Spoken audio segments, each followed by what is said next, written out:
Welcome to this week's Cattle Call. I'm Susan Littlefield on the Rural Radio Network. Last week we were dealing with really a lot of downward attitudes, but now we're into day 4 of the Goldman Roll as we record this on a Wednesday. Many folks kind of scratching their head, wondering about what happened in yesterday's trade, that Tuesday trade, as we moved into the midweek. We'll talk about issues happening in the South, export data, some big kills, and let's talk about how rain is a saving grace, and a little bit of talking of chopping wood as well. We're going to get all those details this week with Brad Kooima. He's with Kooima Kooima Varilek out of Sioux Center, Iowa. So we got to kind of start out. It's day 4 of the Goldman Roll. Kind of where are we at when it comes to these numbers for cattle? Well, I think it's a decent question. Susan, thanks for having me on. Of course, I get a kick out of doing this. The Goldman Roll is, everybody talks about the Goldman Roll because it's clearly defined. It starts the 5th business day of the month prior, and then it'll last for 5 days.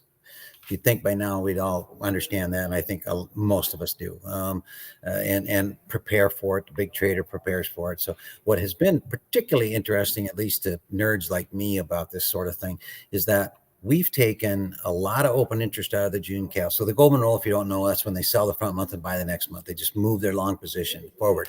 So in other words, they're selling June and buying August. Well, sort of. If you look at the open interest here, what's been happening during last week, the pre-roll, is most of it has been liquidation of the June, with very little of it getting moved to the August, which is a little disappointing. You need the funds, whether you like them or not. We need a long speculator, and they're one of the very few that we have left anymore. So yesterday, okay, I'm an old guy, right? The old days, the 3rd day of the Goldman Roll, that would be a day where you expect, okay, the worst is probably over. Now we're going to see the front months start to gain on the back months. And then yesterday we had that giant up day. And there wasn't a lot of roll that got done on the roll because of that. So the one thing I think, though, that is interesting to me, if I could, with that huge liquidation that we've had in the June cattle, like 32,000 contracts in the last 6 days, June has not done too badly. I mean, really. I mean, today was a down day, but I mean, the 4 days prior to that, we've seen the market gradually gain against everything else, and Jane generally. So, it's not all gloom and doom. I mean, we had a little bit of a lower day today, but I think the market's handled itself pretty well. So how much of the South and their early leaking, shall we say, of cattle prices is going to have an effect on this trade this week? Unfortunately, the futures market will trade to the lowest denominator. In other words, it'll trade to the worst of the news or the lowest of the cash, which again is the South.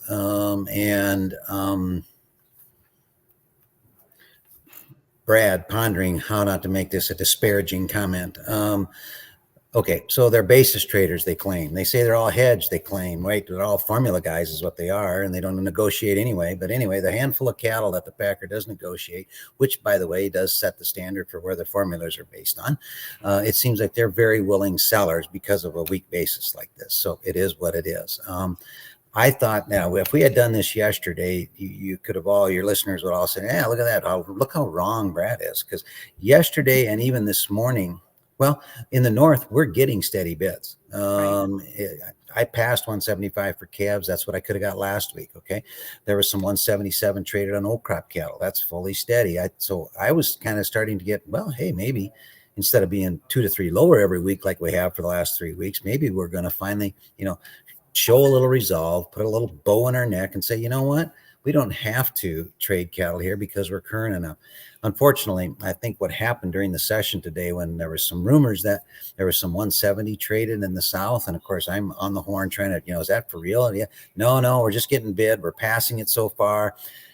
But I think, as now with this poor close, I guess I wouldn't be surprised this afternoon we'll hear confirmation that there was some 170 trade. But I don't know. 170 is still 170, and June cattle are still $7 lower than that. We do have some exciting news to talk about, though, and that has to do with some exports of our beef.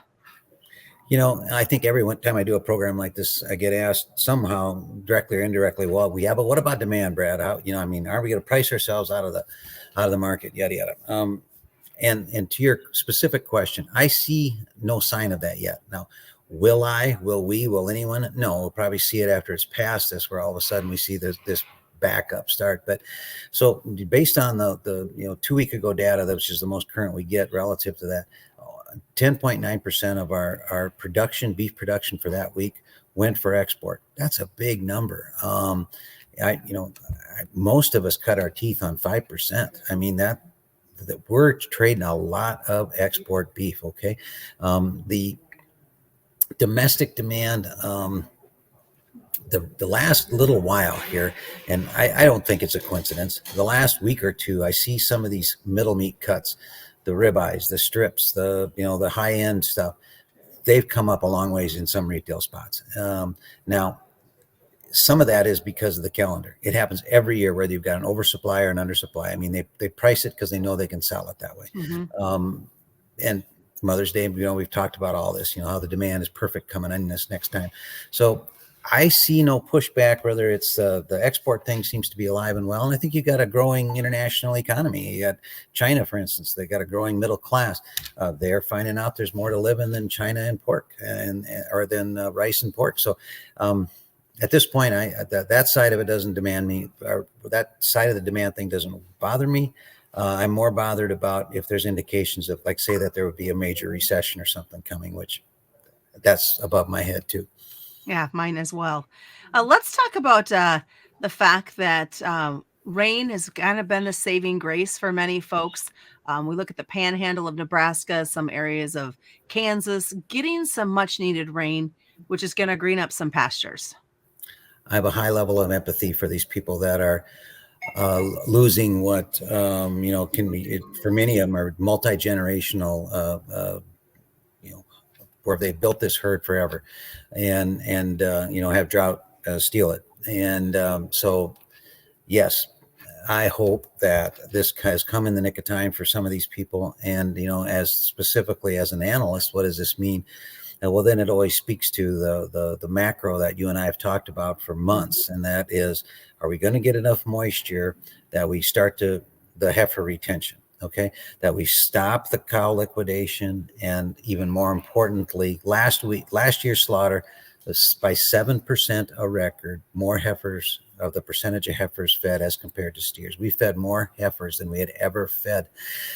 Okay, so if you finally turn that, okay, you got enough moisture where not only do we slow down our cow kill,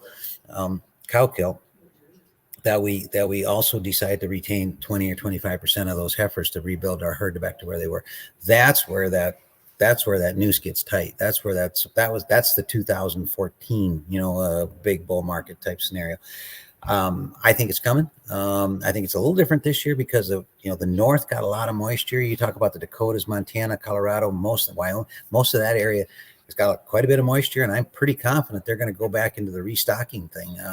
You had this soft spot in Nebraska, Kansas, and into Oklahoma particularly, but some rain, I don't know. One robin doesn't make it spring, and I think they're going to tell you that they need more than one rain, of course. But sometimes when it starts, it changes the trend of things, right? I hope so for their sake.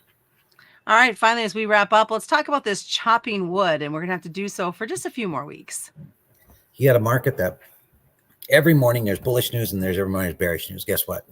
So you're sitting here with a market that's trading at a steep discount. Normally we are. Okay. Typically we have a wide basis this time of year. In other words, cash is much above futures, but this one is borderline on the record book. Okay. So the market may have to just kind of the guys that are bearish, okay, we get you. Cash market is still pretty good. So if you want to stay short futures at, $10 or $12 below cash, go right ahead. On the other side of the coin, you got it's maybe a little bit hard for the bulls to pitch their story as well. With going to slowly go into increasing supply, you're going to leave this good demand period, yada yada. So I'm not sure that we don't have to. My vernacular of chopping wood means I wonder if we don't bounce back and forth here within a narrow range, and then I think you're going to find out what they found out 2 months ago, and that is that the supply of cattle in the North is not as big as everybody thinks.